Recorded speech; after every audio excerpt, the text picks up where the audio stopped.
Bonjour. Dans cette vidéo et dans quelques suivantes, on va parler de manipulation directe, c'est-à-dire de toutes ces formes de manipulation qui passent par le mensonge.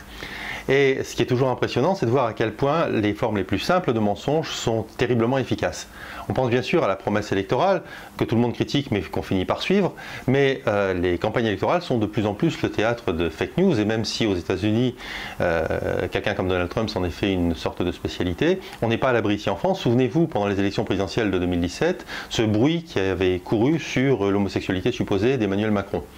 On a bien compris que ce genre de bruit était destiné à influencer un électorat particulièrement conservateur. Et on peut s'empêcher de remarquer qu'à la même époque, le Parti conservateur constatait l'exode de ses voix vers Emmanuel Macron du fait des ennuis de son candidat François Fillon et du Penelope Gate. Le problème avec les fake news, c'est que même quand elles sont démenties, elles laissent toujours une trace, elles laissent en fait la plupart du temps un doute. Et ça revient à ce que disait Francis Bacon il y a déjà un certain temps, c'est de dire « dites du mal, il en restera toujours quelque chose ». Et c'est vrai que c'est efficace, mais le critère d'efficacité le plus important des mensonges, c'est le fait qu'ils sont relativement bien tolérés par l'électorat.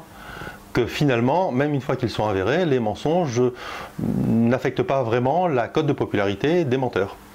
Alors, Donald Trump en a encore une fois un exemple remarquable, vu tous les mensonges qu'il avait dit pendant sa campagne, et ce qui ne l'a pas empêché de se faire élire une première fois, et il a continué à mentir d'une façon très spectaculaire pendant toute sa présidence, et il a obtenu un score à peu près équivalent aux élections suivantes, voire un nombre d'électeurs dans l'absolu plus important. Mais des mensonges qui sont restés célèbres dans l'histoire confirment tout à fait ça. Prenez par exemple « Non, je n'ai jamais eu de relation sexuelle avec cette femme, Monica Lewinsky ». Ou encore « Non, les masques ne servent à rien pour combattre la contagion d'une épidémie qui se répand par les voies respiratoires ». Ou un peu plus ancien mais plus spectaculaire, « J'ai ici les documents qui attestent de mes dires ». Tous ces menteurs ont gardé une cote de popularité plus qu'honnête. Bill Clinton a terminé ses mandats assez tranquillement.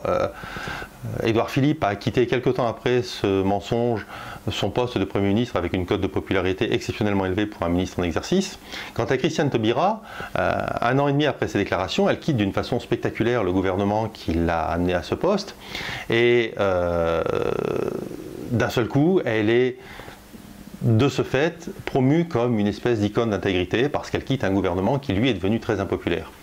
C'est peut-être aller un petit peu vite en affaires, c'est oublier d'abord le gros mensonge, qu'ensuite ce gros mensonge couvrait ou était destiné à couvrir une faute déontologique relativement importante, qu'enfin elle quitte un gouvernement qui est un bateau qui prend l'eau, qui est un navire qui coule, ce qui n'est pas forcément très glorieux, et surtout que le fait de quitter ce poste avant l'échéance, ça va lui éviter d'avoir à rendre compte d'un bilan que tout le monde jugera finalement insignifiant, y compris son successeur.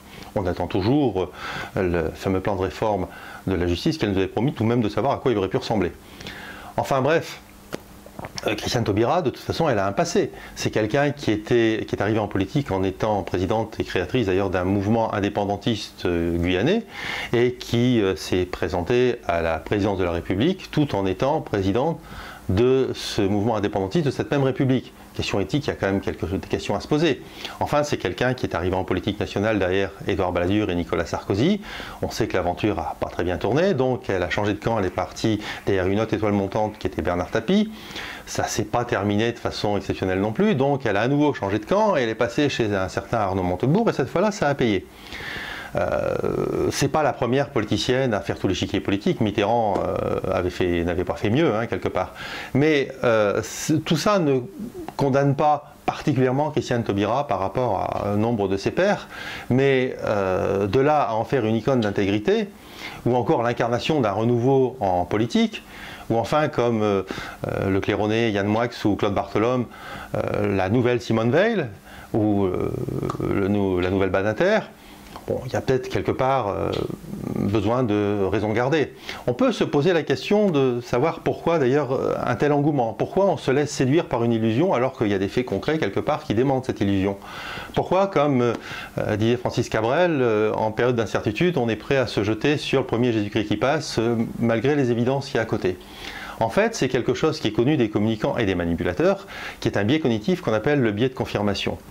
C'est un comportement humain qui fait que quand on veut croire à quelque chose, on finit par ne plus considérer que les arguments qui vont dans notre sens.